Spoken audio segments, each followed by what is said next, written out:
आज मैं आपको ले चलूंगा उस ऐतिहासिक सुबह में जब महाराणा प्रताप अपनी मातृभूमि के लिए अकबर की विशाल सेना से टकराने चले। क्या हुआ था उस युद्ध में जिसका हर पल आज भी राजस्थान की मिट्टी में दर्ज है? कौन थे वो योद्धा जिनकी कहानियां सुनकर रगों में खून उबाल मारने लगे? दोस्तों, वीडियो को अंत तक जरूर देखिए, क्योंकि आगे जो होने वाला है वो सिर्फ कहानी नहीं बल्कि जिंदा इतिहास है। 17 जून 1576 की चांदनी रात थी।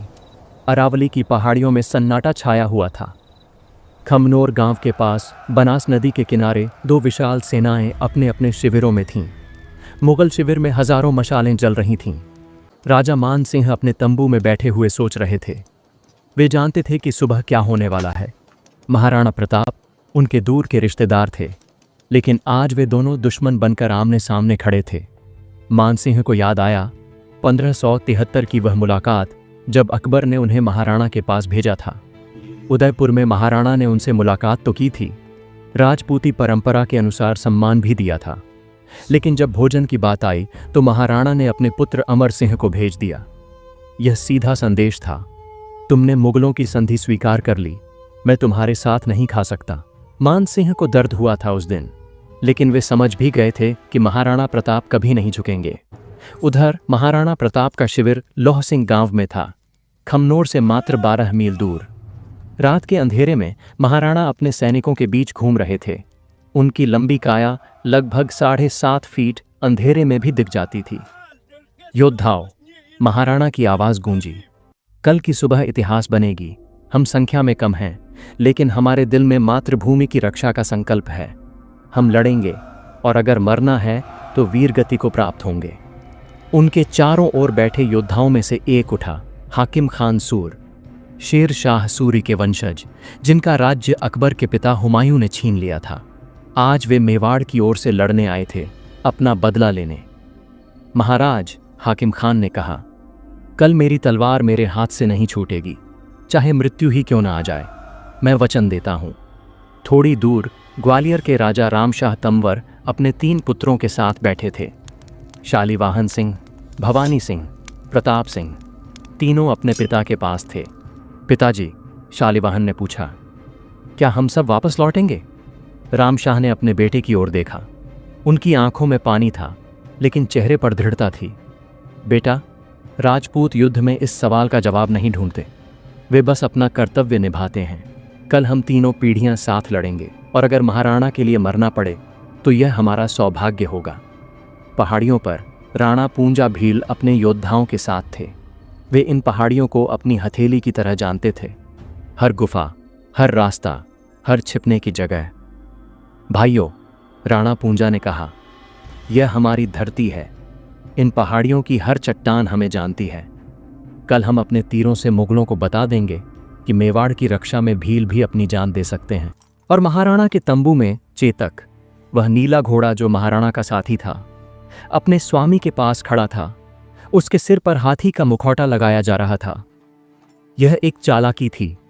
दुश्मन के हाथी देखेंगे तो सोचेंगे कि यह भी हाथी है और भ्रमित हो जाएंगे। महाराणा ने चेतक के माथे पर हाथ फेरा। चेतक, महाराणा ने धीरे से कहा, कल तुम्हें मेरा पूरा साथ देना है। तुम मेरे भाई हो, मेरे साथी हो। चेतक ने अपना सिर हिलाया, मानो समझ गया हो। लेकिन यह युद्ध एक दिन में नहीं आया था। इसके पीछे 4 साल की कहानी थी। 1572 में जब महाराणा उदय सिंह का देहांत हुआ, तब प्रताप सिंह को गोगुंदा में राणा बनाया गया। उनके पिता की आखिरी इच्छा थी कि छोटे बेटे जगमल को राणा बनाया जाए, लेकिन मेवाड़ के सरदारों ने कहा, नहीं, इस मुश्किल समय में हमें एक वीर योद्धा चाहिए। प्रताप को राणा बनना होगा। जब महाराणा प्रताप राणा बने तो उन्होंने एक प्रतिज्ञा ली, जब तक चित्तौड़ वापस नहीं जीता जाता, मैं सोने चांदी के बर्तनों में नहीं खाऊंगा, केवल पत्तल में खाऊंगा। मैं नरम बिस्तर पर नहीं सोऊंगा, केवल भूमि पर सोऊंगा। मैं अपनी दाढ़ी नहीं कटवाऊंगा, और मैं राजमहल में नहीं रहूंगा। यह सुनकर पूरे मेवाड़ में सनसनी फैल गई। राजपूताना के दूसरे राज्यों ने, आमेर, मारवाड़, बीकानेर ने अकबर के सामने समर्पण कर दिया था, लेकिन महाराणा प्रताप अकेले खड़े थे। अकबर को यह बात पता चली। उसने सोचा, अगर मेवाड़ भी मान जाए तो पूरा राजपूताना मेरा हो जाएगा। सितंबर 1572 में अकबर ने अपना पहला दूत भेजा, जलाल खान कोरची।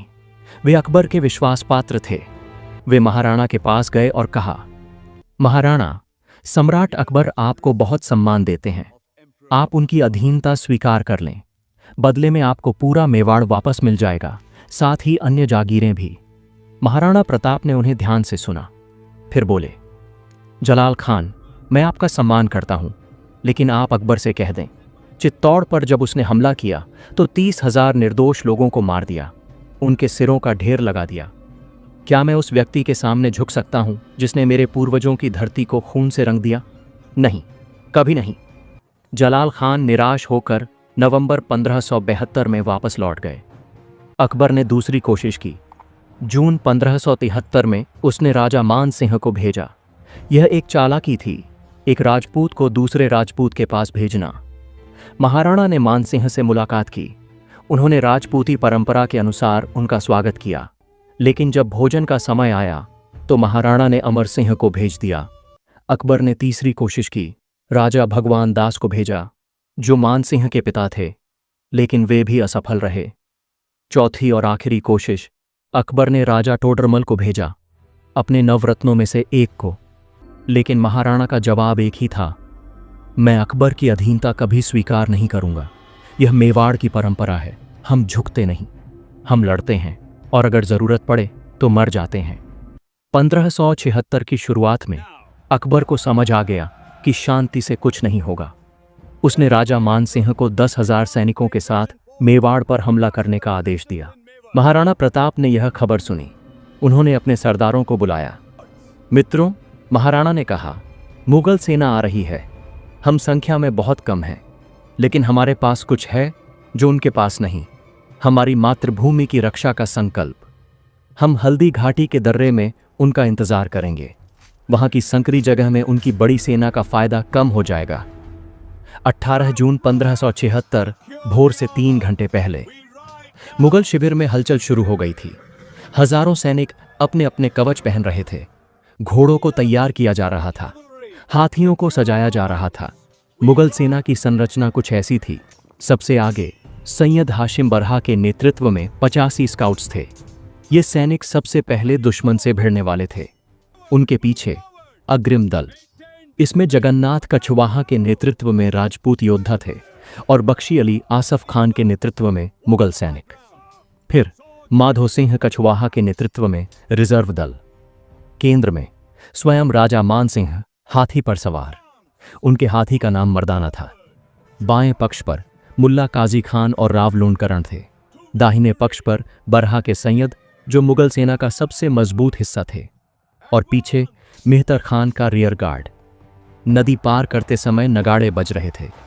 ढोल की थाप से जमीन कांप रही थी। हाथी चिंघाड़ रहे थे, घोड़े हिनहिना रहे थे। हजारों सैनिकों के कदमों की आवाज एक साथ मिलकर गर्जना बन गई थी।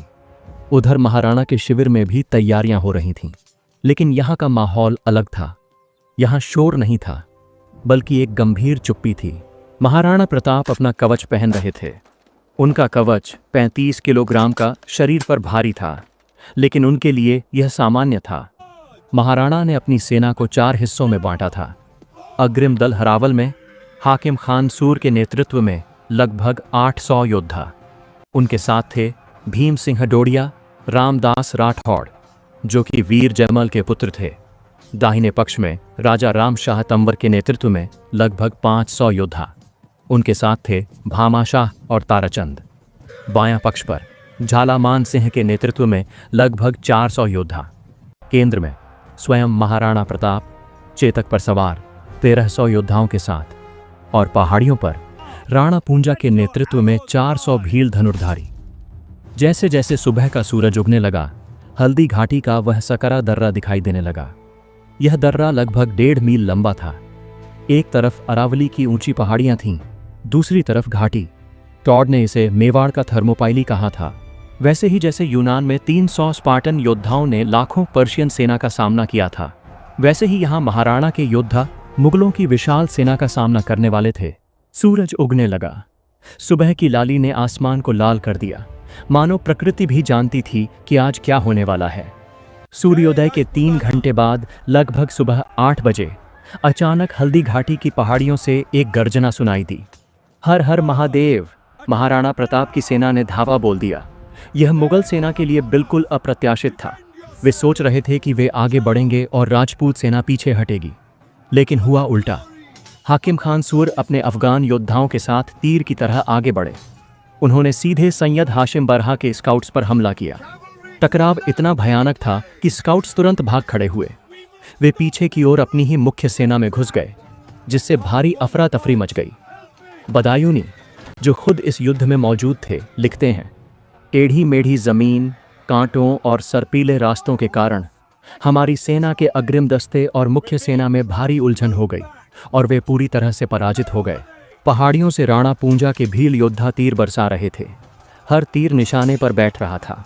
मुगल सैनिक समझ नहीं पा रहे थे कि हमला कहां से हो रहा है। हाकिम खान सूर का अग्रिम दल मुगल सेना को चीरता हुआ आगे बढ़ रहा था। उनके साथ थे रामदास राठौड़, भीम सिंह डोडिया। वे मुगलों के बाएं पक्ष को तोड़ते हुए आगे बढ़ रहे थे। इस हमले से मुगल सेना का बायां पक्ष पूरी तरह बिखर गया। राव लूणकरण के नेतृत्व में राजपूत सैनिक, जो मुगलों की ओर से लड़ रहे थे, भागने लगे। बदायूनी लिखते हैं, हमारी सेना के राजपूत, जिनका नेतृत्व राव लूणकरण कर रहे थे, भेड़ों के झुंड की तरह भाग गए और अग्रिम दल की पंक्तियों को तोड़ते हुए दाहिने पक्ष की ओर भाग गए।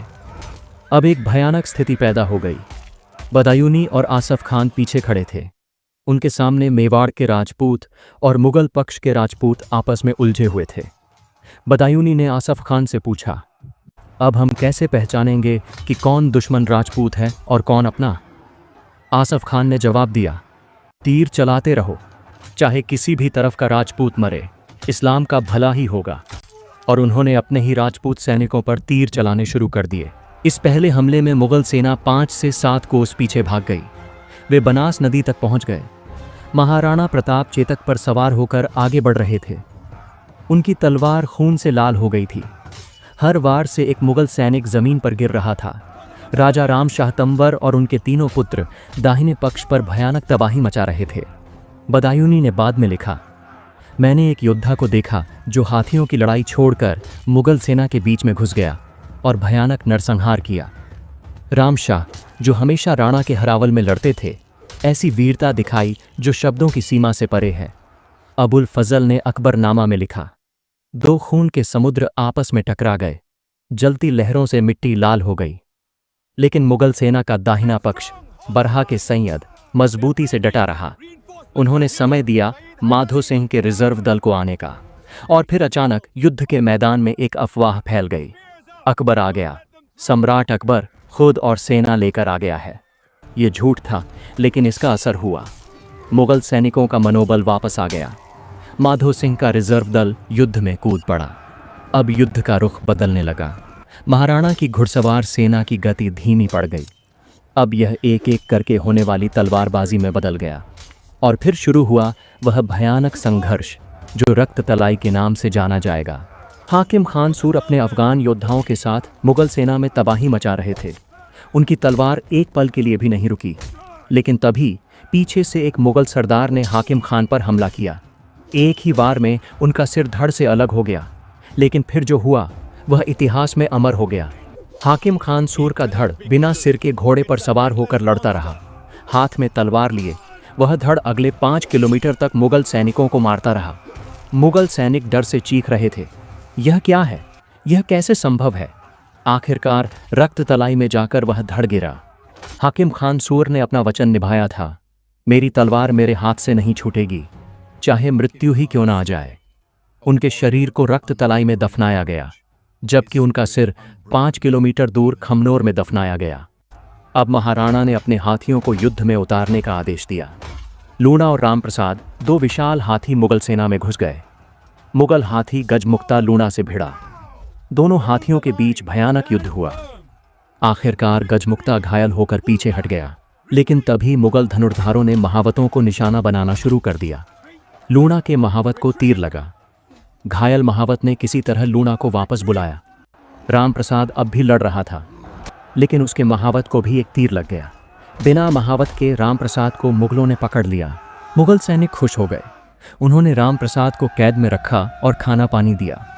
लेकिन यह वीर हाथी जो अपने महाराणा के लिए लड़ा था, उसने दुश्मन से खाना पानी लेने से इनकार कर दिया। वह भूखा प्यासा रहा और कुछ दिनों बाद इस वफादार हाथी ने प्राण त्याग दिए। यह था मेवाड़ की वफादारी का जज्बा। जानवर तक अपने स्वामी के प्रति इतने वफादार थे। युद्ध अपने चरम पर था। चारों ओर धूल का गुबार था, तलवारों की खनक थी और खून की धाराएं बह रही थीं। फिर अचानक धूल के बीच से महाराणा प्रताप चेतक पर सवार होकर राजा मानसिंह की ओर बढ़े। मानसिंह एक विशाल हाथी मर्दाना पर बैठे थे। चेतक ने अपने सिर पर हाथी का मुखौटा पहना हुआ था। इस वफादार घोड़े ने अविश्वसनीय साहस दिखाया। चेतक ने अपने दोनों अगले पैर हाथी की सूंड पर रख दी। यह दृश्य देखने लायक था। एक घोड़ा एक विशाल हाथी से भिड़ रहा था। महाराणा प्रताप ने अपना भारी भाला मानसिंह की ओर फेंका। समय जैसे धीमा हो गया। भाला हवा चीरता हुआ मानसिंह की ओर बढ़ा। मानसिंह ने समय पर अपने हौदे में झुककर अपनी जान बचाई। भाला हौदे की स्टील से टकराया और उनका महावत मारा गया। लेकिन इसी बीच हाथी की सूंड में लगी तलवार से चेतक की पिछली टांग में गहरा घाव हो गया। चेतक घायल हो गया। उसकी पिछली टांग से खून बहने लगा। लेकिन इस वफादार घोड़े ने अपने स्वामी को नहीं छोड़ा। महाराणा समझ गए कि अब पीछे हटना होगा। चारों ओर से मुगल सेना ने घेरा डाल दिया था। राजा रामशाह तंवर और उनके तीनों पुत्र शालिवाहन, भवानी, प्रताप और उनका 16 वर्षीय पोता बालभद्र सिंह अब शहीद हो चुके थे। 4 पीढ़ियों ने एक साथ बलिदान दिया था। 300 तोमर राजपूत उनके साथ शहीद हो गए थे। आज भी रक्त तलाई में उनकी छतरियां बनी हुई हैं। महाराणा प्रताप अब घायल हो चुके थे। तीरों और भालों से उनके शरीर पर घाव थे। चेतक भी बुरी तरह घायल था। तभी झाला मानसिंह तेजी से महाराणा के पास आए और उनकी शाही छतरी छीन ली। फिर अपने सिर पर रख ली और बोले, महाराज, आप यहाँ से निकल जाइए। मेवाड़ को आपकी ज़रूरत है। मैं आपकी जगह लड़ूंगा। महाराणा ने कहा, नहीं झाला, ये मेरी लड़ाई है। लेकिन झाला मानसिंह ने जोर देकर कहा, महाराज, अगर आपको कुछ हो गया तो मेवाड़ का क्या होगा? आप निकलिए। और झाला मान सिंह ने खुद को महाराणा प्रताप बताते हुए मुगल सेना की ओर धावा बोल दिया। 350 राजपूत योद्धा उनके साथ शामिल हो गए। सबने एक ही नारा लगाया, जय मेवाड़। मुगल सेना ने झाला मान सिंह को घेर लिया, यह सोचकर कि यही महाराणा प्रताप हैं। एक भयंकर युद्ध के बाद झाला मान सिंह और 350 योद्धा शहीद हो गए। इस बीच घायल चेतक अपने स्वामी को लेकर युद्ध भूमि से निकल रहा था। मुगल सेना महाराणा का पीछा कर रही थी, लेकिन चेतक अभी भी अपने स्वामी को ले जा रहा था। उसकी पिछली टांग से खून बह रहा था, लेकिन वह रुका नहीं। आगे बनास नदी की एक धारा थी, 21 फीट चौड़ी। सामान्य परिस्थिति में भी इस धारा को पार करना मुश्किल था और अब चेतक की पिछली टांग घायल थी। लेकिन चेतक ने अपने स्वामी के लिए असंभव को संभव कर दिखाया। उस वफादार घोड़े ने अपनी पिछली टांग में गहरा घाव होने के बावजूद 3 पैरों पर जोर लगाया और एक अविश्वसनीय छलांग लगाई। 21 फीट।